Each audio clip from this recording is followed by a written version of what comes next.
Hello YouTube.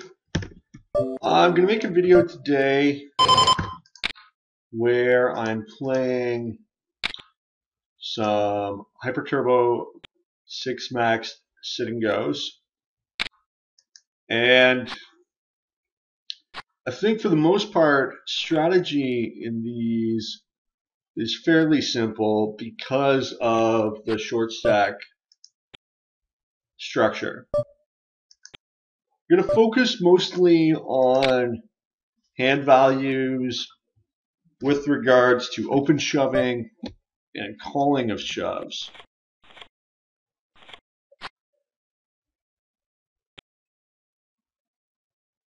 Like any tournament, the gap concept applies. The gap concept is that you need a stronger hand to call a shove than you need to shove yourself. I think for the most part, proper winning strategy is simply to wait for a hand. Now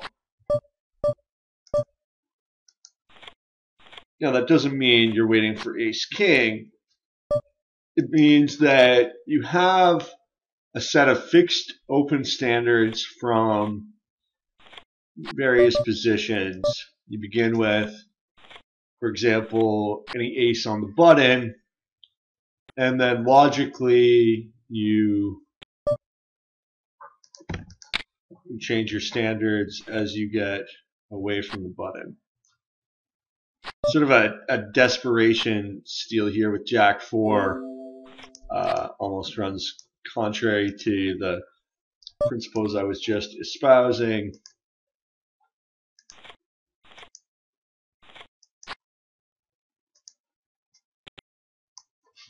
I think that just shoving with random rigs to try to take down blinds is not necessarily a winning strategy.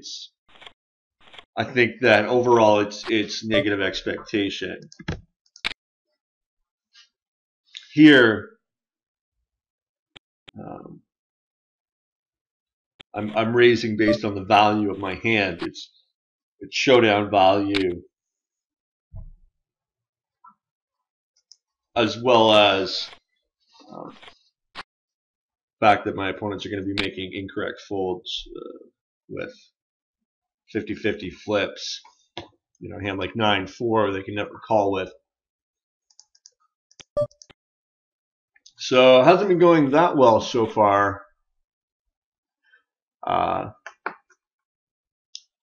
There are some more interesting situations. This is a dicey shove. There are some more interesting situations with regards to the fact that two are paid. Not sure why he showed a jack there. So let's say I were to eliminate Popik next hand, and these guys were both at 600. They would both have a tremendous incentive not to play against me. And then you can start shoving with anything. I might call here 305 to win 585. He's going to be shoving practically anything because he's so short stacked. Queen Eye doesn't have a lot of showdown value, and I'd much rather be at 1,000 than 700. But a non-negligible percentage of the time, I'm going to be ahead there. One thing I didn't consider that argues in favor of folding is after that fold, they all had, I think I'll fold if he shoves. I'm definitely going to shove if he folds. After that situation,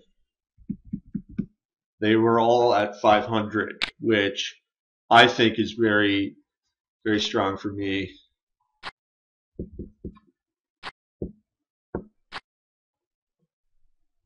Now, being the shorter stack, I am going to be shoving more liberally Obviously, I'll shove ace king. Delighted, ecstatic to have ace king there.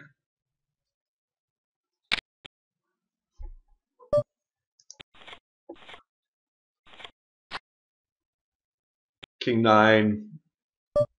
I think I might have gambled against Erlen there because he's the shortest stack. He's somebody that I greatly benefit by doubling through more so than others. More so than I benefit from doubling through others. Because I can eliminate him. There's some impact to having 2 seats paid.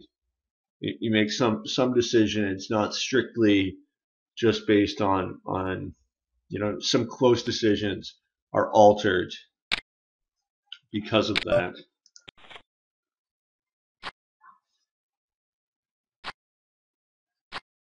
It's interesting that Dwarfish is shoving 6-8 there.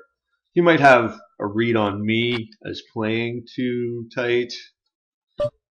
I couldn't have shoved this. Obviously, I'm folding now. I couldn't have shoved this because it's only a little more than a min raise to my opponent, so he should be calling with anything. Queen 3, I think, is just a little worse than average, so I'm just going to go all in on the big blind.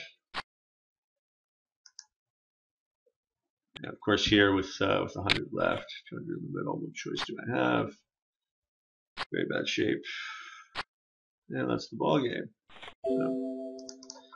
So that's how you bust out of 235 FPP sngs, in case you were curious.